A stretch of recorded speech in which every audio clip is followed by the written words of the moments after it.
I am going to break down my expenses for the first 6 months of living here in the UK. If you're planning to study in the UK, this video is going to give you a realistic idea of how much you might need. I came to the UK on the 21st of September 2022, so I'll be starting with the expenses from September 21 to October 20th. The first month is always expensive because you're setting up your room, you're buying new groceries, you're buying new pots and pans for your kitchen, everything of that sort. To start with, my room expense, which included buying the duvet, the pillows, the pillow cover, the duvet cover, the bed sheet, and all these things, it costed me a total of £31.5. In clothing, I bought only one thing, and which was the necessity, because I already had a lot of clothes that I brought from India. But the only thing I purchased in that month was my winter jacket that was for £15, and that was a necessity because it had started to get cold. I spent the most amount of money while buying the groceries in this month,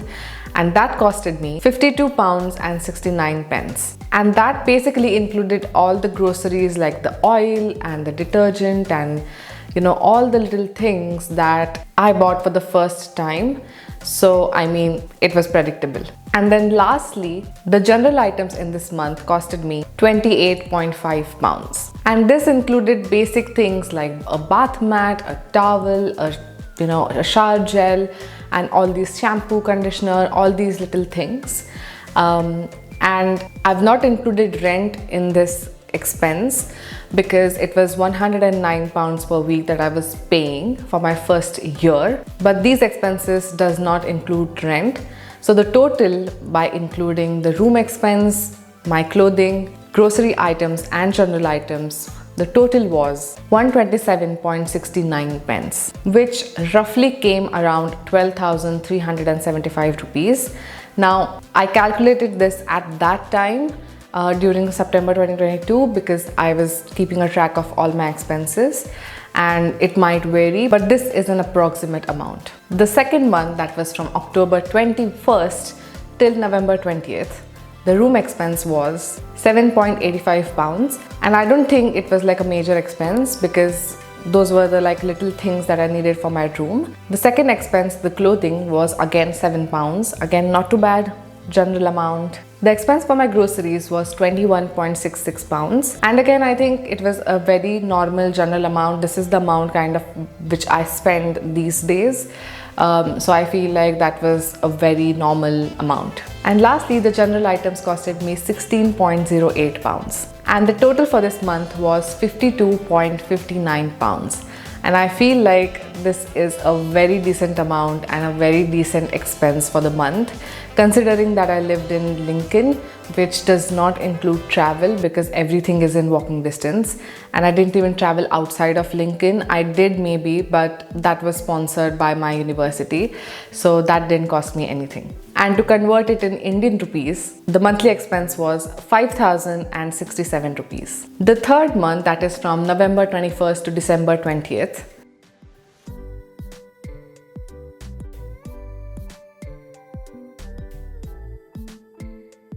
the room expense was 0, clothing was 0. I am very proud of myself for doing that. Groceries were £28.7, decent. General items were £21.9, but I did go to London and I planned my trip to London with my friends for 3 days. And I had a budget of £200 because obviously I was earning as my part-time job and everything, and I wanted to treat myself. So I did book a lot of things like the hostel and the train tickets and a lot of expense over there for food and everything like that. The grand total for that London trip in December costed me £185.5, which was well under the budget, and my budget was 200 like I said, and that was the only biggest expense till now for me, but I feel like I needed that experience as well. So if you exclude the travel cost from this monthly expense, it was only £50.6, but the grand total was £236.1, which converting to Indian rupees was 26,139. From January 21st till February 20th, the room expense was 0 because I had everything that I needed and I didn't buy anything new. The clothing was 16.5 pounds.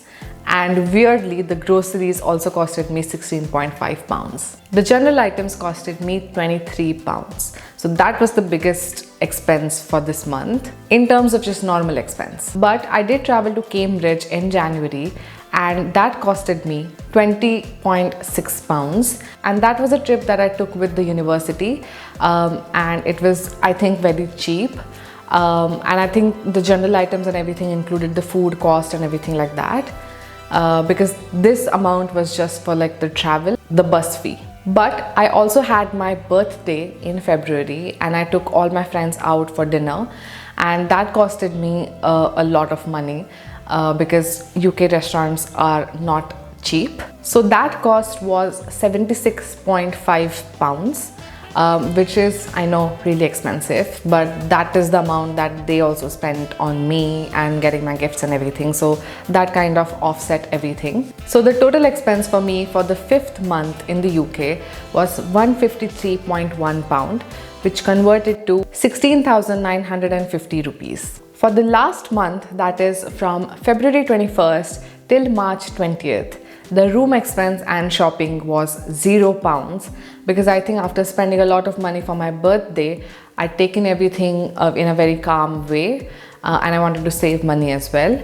And for groceries, I spent £36.12 and general items were again £10. So the total cost for this month was £46.12, which is the cheapest month for me till now. That converted to 4,654 rupees, which was again really nice considering I only spent for groceries and like general items. So I feel like it was a pretty good job for me not to spend a lot of money. And this is a realistic view for you only if you spend your money wisely. I always say this in all of my videos that spend your money wisely because it is all in your hands. And track your money, track where it is going at least for the first 6 months. And like I said, this doesn't involve a lot of travel. If you're staying in London, probably your expense is going to be much higher because London public transport is really expensive. And also, if you're coming to the UK, research a lot of things, a lot of stores and websites, go on their websites and compare the prices. For example, for your duvet or your pillows and everything like that. I did an intense research before coming to the UK and I feel like I've taken the right steps and right decisions because I got everything of a good quality but for a cheaper price. I would also like to mention that if you're staying in a city where you need to take the public transport because it is huge, then take a rail card because that might save you a lot of money. If you're planning some trips to explore the UK, then find good deals on your hostels and on your tickets as well. Book in advance so that you get cheaper prices. If you want to know more about cost of living and how to save money, then check out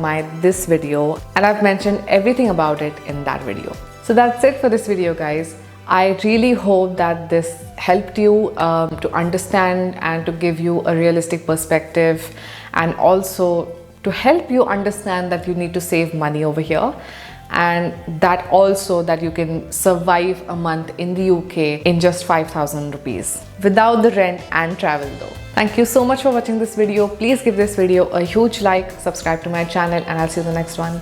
Bye!